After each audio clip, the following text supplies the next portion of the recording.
Yeah, buddy, it's about to go downs with my baby. Another episode of Jenkins in the kitchen.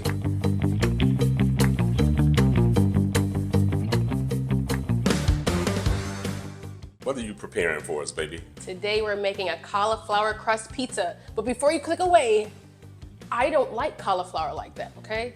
But it's the way that you cook this, you season it, it doesn't stink and it does not taste like traditional cauliflower, because steamed cauliflower, I actually still don't love it. But what we're doing for the base of the crust is I get some frozen rice cauliflower. I used to do all this shredding in the food processor. Go to the frozen food section, try to get organic cauliflower, riced cauliflower, so it's already riced, and you want to saute it in the pan. So I saute this in the pan until it dries out. So you don't want to just steam it, you want it to cook some of the moisture out, because that's going to help your crust stick together when we go to put our crust together, so you can actually pick up your piece of pizza. Make sure I already seasoned this. Make sure you season your cauliflower. I have some olive oil and garlic in this as the base, and you see the steam coming out. I want that good steam coming out of there because I want the moisture out of the cauliflower. Next, actually, this is a very important step.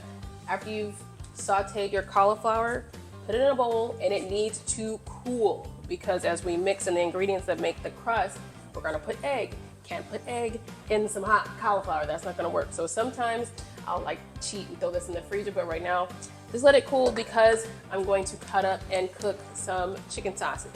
So this is the brand that we have, Belinsky's organic chicken sausage. Did this say it's organic? Yes. So when you're looking at your chicken sausage, read the ingredients. You want to make sure you're not seeing a bunch of additives and fake flavorings and things. So these guys are very clean, and I like the fact that they don't have a pork or a lamb casing on it, because it just makes it easier to cut and easier to chew and digest. So I'm going to slice these up, throw them in the pan, and they'll be ready to be one of our toppings. So I've cut up our chicken sausage, and I like to saute them like they're cooked. Technically they come cooked, but I like to brown them a little bit, because when we go to melt the cheese for the topping of the pizza, it's only going to be in the broiler for like 5 minutes. So I like for the chicken sausage to be a little bit brown, gives a good texture. And this only takes a couple minutes. So we do all this while our cauliflower is over there cooling in the bowl. My baby over there cooking the sausage. Baby, don't give me no sausage butts. So y'all, I have this thing. I don't like a sausage butt on my pizza. I don't want no sausage booty. So like, this is like basically the end of the sausage. I call it the sausage butt. So like, I take these, and after these are done cooking, like just eat that as a snack while you're cooking. So I just feel like they don't sit well in the cheese. Like, it's like, I don't like a sausage butt in my pizza. So just pop these guys out, after you finish cooking, you pop them out, just eat them as a snack while you cook. Yeah, buddy. No sausage booty in the pizza. It goes downs with Jenkins in the kitchen. Okay, now I'm building my crust. So my rice cauliflower has cooled, and it's literally just like 3-4 ingredients. 4, including the cauliflower. So I add a little bit of shredded mozzarella. Now with your shredded mozzarella, you want to get like your mozzarella in a brick and shred it yourself. There's a lot of additives and chemicals they put in shredded cheese for it to stay separate and not sticking together. So just shred it yourself. And it's cheaper. So do that.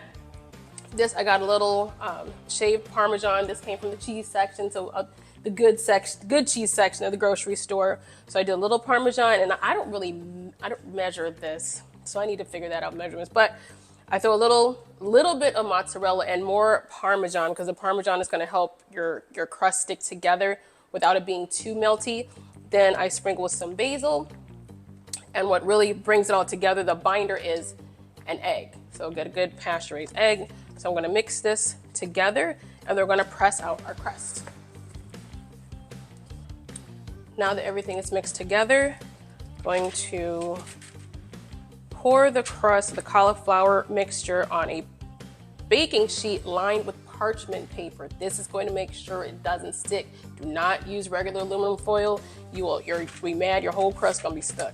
So use some parchment paper, keeps the crust from sticking.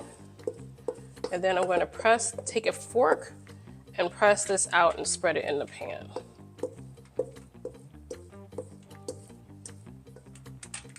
So now I take a fork and press out the cauliflower. So you want to make sure that you don't do it too thin or your crust will have holes.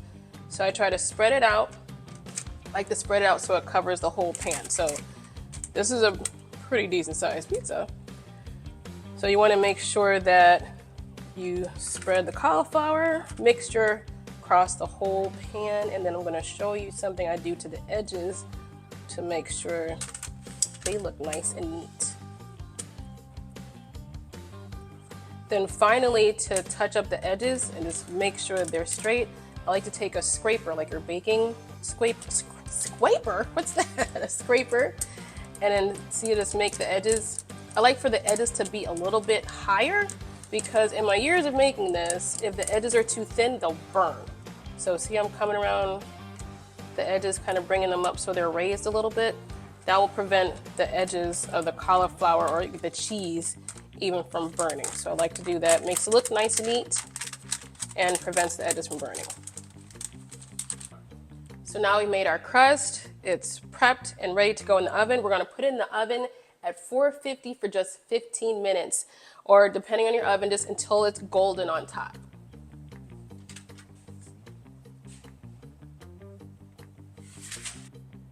So now the crust is nice and golden brown, and that's we've gotten that water out of there, the moisture out of there. So that's actually going to hold together like a real pizza crust, but without the bread or the grain. So I'm starting with I have an organic spicy arrabbiata. So I took Italian, y'all. Arrabbiata sauce. Sometimes I do a marinara. I like to do organic, making sure that the ingredients are clean, because a lot of the popular mainstream how now, brown cow, what's up? The popular tomato sauces out there, a lot of them, they have a lot of added sugar, and I don't like that because you don't need it. And when you get the fresh ingredients, the food just tastes better. So I'm going to spread this all over my crust, and then I'm going to start layering my ingredients.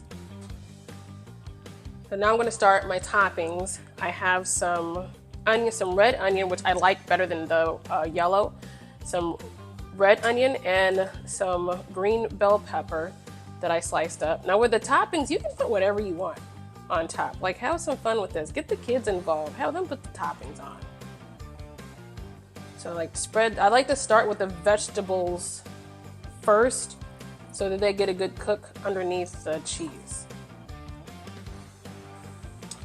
Now I'm putting a layer of Parmesan on top of the veggies I put on my pizza. So here you can play with any toppings that you want.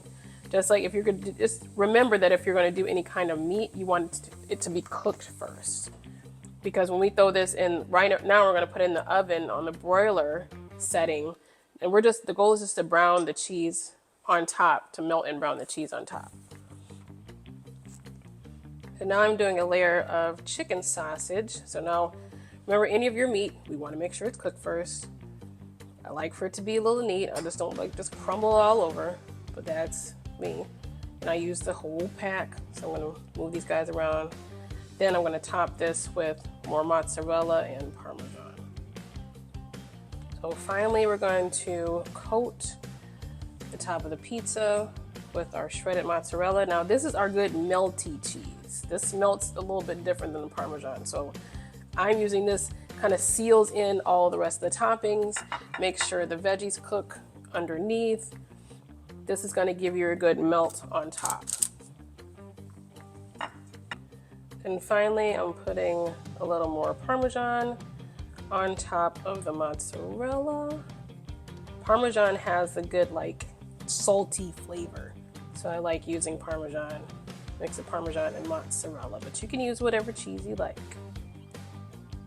And lastly, I'm going to coat this guy with a little bit of dry basil. So I got some Simply Organic basil.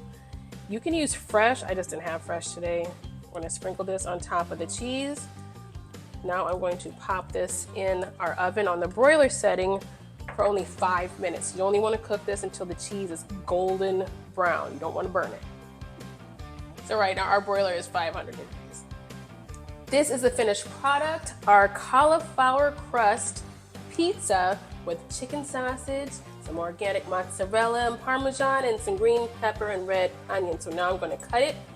So now it's golden brown, it's ready to go. So I like to cut mine in some pretty slim pieces. Get you a good pizza cutter. Like, get you a good pizza cutter. I didn't used to have a good one like this. Yeah, buddy. So you do want to make sure that you let it cool a little bit before you start cutting, or like all the sauce is going to run out, all the toppings are going to run off. So you want to make sure that it feels a little bit, so it's sturdy. I can't wait to taste this. Yeah, buddy. It's time for the taste test, y'all. Here we go with this cauliflower crusted pizza that my baby just made with Jenkins in the kitchen. So I'm gonna dig in. We scoop this up, right on up. I'm glad she got these pieces loose. Makes it so much easier. Uh-oh, I'm grabbing another piece. Let me break this off. Uh-oh, I'm messing up, y'all. There we go, there we go. Here we go, all right. Let me taste it, here we go. See, it's holding together. It's super hot too.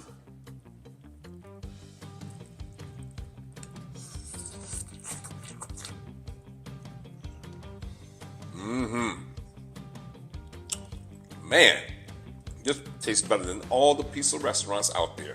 Sorry, pizza restaurants. It's goings down with Jenkins in the kitchen, and my hands are burning.